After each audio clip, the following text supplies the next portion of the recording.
चंचुला देवी महाराज बिंदुक का पावन चरित्र है। और ध्यान रखिए, बहुत जरूरी ध्यान रखना है अपने को। किस चीज का? आजकल गाड़ी चलती है, रक्तदान करो। बोलो चलती कि नहीं चलती? खूब करो, मना नहीं है। रक्तदान करना अच्छी बात है, करना चाहिए। किसी के शरीर का ही अपना रक्त किसी के काम आए, इससे बढ़कर कोई खुशी नहीं। रक्तदान करो, खूब करो। पर शिव महापुराण की कथा कहती है, किसी का दिल दुखाकर किसी का रक्त चूस लो, ये भी हमारा शास्त्र नहीं कहता। और शास्त्र कहता है रक्तदान करो, खूब करो। एक रक्तदान वो भी होता है कि किसी भूखे को भोजन कराकर उसके चेहरे पर स्माइल ला देना। कोई अनाथ है, उसका भरण पोषण कर लेना, उसके चेहरे पर प्रसन्नता आ जाए, उसका खून बढ़ जाए, रक्त बढ़ जाए। इससे बढ़कर दुनिया में कोई रक्तदान नहीं हो सकता। इससे बढ़कर दुनिया में कोई रक्तदान। करो सेवा, कर सेवा तू लगन लगाकर, मन में सच्चा भाव करो। महाराज शिव कथा कर रही है, बाबा की कथा वर्णन करती है। चंचुला बिंदु चोरी कर कर धन लाता है। एक दिन पानी में डूबकर मर गया, प्राण छूट गया, मर गए, प्रेत योनि में चले गए। चंचुला देवी ने भगवान का स्मरण किया, काशी में जाकर शिव महापुराण की कथा को श्रवण किया। काशी में जाकर भगवान शिव की पावन कथा को सुना। उसका फल ये मिला कि चंचुला देवी कैलाश धाम पहुंच गई।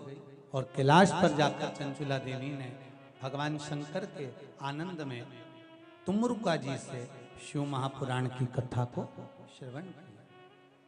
भगवान शंकर की पावन कथा को श्रवण, और उसका फल यह हुआ कि चंचुला देवी का पति बिंदु प्रेत योनि से छूट गया था, देव योनि में आ गया था। और चंचुला वेदव्य होने के बाद भी अखंड सौभाग्यवती हो गई थी। ये शिव कथा, ये शंकर भगवान की पावन कथा कहती है। जिस कामना से, जिस कार्य से हम शंकर भगवान की पावन कथा श्रवण करते हैं, बाबा हमारी वो कामना मात्र 3 महीने में पूर्ण कर देते हैं। ये शिव कथा, हम जो कथा कर आस्वादन करते हैं वो सुनता है। ऐसी बिंदु और चंचुला का पावन चरित्र कथा का वर्णन आता है। भगवान शिव और पार्वती ईश्वर जी गोरा जी बनकर आनंद पाते हैं। कथा तो पूरी 3 घंटे चलना थी, पर 15-20 मिनट पहले छोड़ रहे हैं। और कथा 1 बजे से 4 बजे तक होना थी, पर प्रभाव आया, ऊपर से बार बार दबाव आया, तो कथा 11:30 बजे चालू कर कर विराम कर रहे हैं। ये 2:15 पर आप लोगों के भाव आनंद से ये कथा आप अपने अपने गंतव्य की ओर जाएंगे। मैं क्षमा चाहता हूँ, आप लोगों को रुद्राक्ष नहीं दे पाऊंगा, क्योंकि ये रुद्राक्ष आप अपने मोबाइल से हमारे नंबर पर या तो मैसेज करना तब भेजेंगे, या मौका मिलेगा तो किसी तीर्थ में, वैसे तो हरिद्वार के लोगों ने सूचना कर दी है, पर बाबा चाहेगा किसी तीर्थ में फिर ऐसा ही कुंभ का मेला लगेगा, फिर रुद्राक्ष वितरण होगा। मेरा बाबा आपके साथ में रहे, हर पल रहे, हर घड़ी रहे, हर क्षण रहे। मेरे बाबा से यही निवेदन करता हूँ। आप लोग बहुत खर्चा कर कर यहाँ तक पहुँचे हैं, क्षमा चाहता हूँ। मेरा मन तो था कि व्यासपीठ से नीचे उतर के शीश नवाकर आपसे क्षमा मांगूं, क्योंकि इतना खर्च कर कर आप लोग पहुँचे हैं। और लोग तो अपने नगर में पलक पावड़े बिछाकर बुलाते हैं। शायद मेरे जैसा पापी होगा जो मैं आपको वापिस भेज रहा हूँ, शायद मैं वापिस भेज।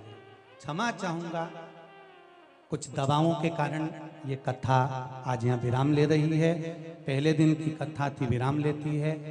प्रयास करूंगा आप सब जाएंगे, अगर यहाँ खाली हो जाएगा तो आस्था चैनल पर जैसे ऑनलाइन पहले बाची है, इसको पूरा करने का मैं प्रयास करूंगा। आप टीवी पर सुन लेना और अपने अपने घर पर जाकर सुन लेना। आज की कथा को मैं विराम देता हूँ। क्षमा चाहूंगा जीजियों, मेरी बहनें आई हैं, मेरे माता पिता आए हैं, मैं क्षमा चाहूंगा। कहने में कुछ त्रुटि हुई हो तो बार बार क्षमा चाहता हूँ। एक बार आपसे इजाजत मांगकर व्यासपीठ से आपको नमन करना चाहता हूँ, क्योंकि बहुत दूर से आप लोग आए हैं, बहुत दूर दूर से आए हैं, कई बंगाल से, कई उत्तराखंड, ना जाने कहाँ कहाँ से आए हैं। क्षमा बार बार आप लोगों से मांगता हूँ कि कुछ हो सकता है कि बाबा जो रखा है, मेरा निवेदन है आंसुड़ा ना ढलकाइएगा, आप लोग अच्छे से जाइएगा, ठीक है। बाबा फिर बुलाएगा, मेरी सीहोर की धरा फिर पुकारेगी आपको, फिर मैं आमंत्रित करूंगा। हर हर महादेव।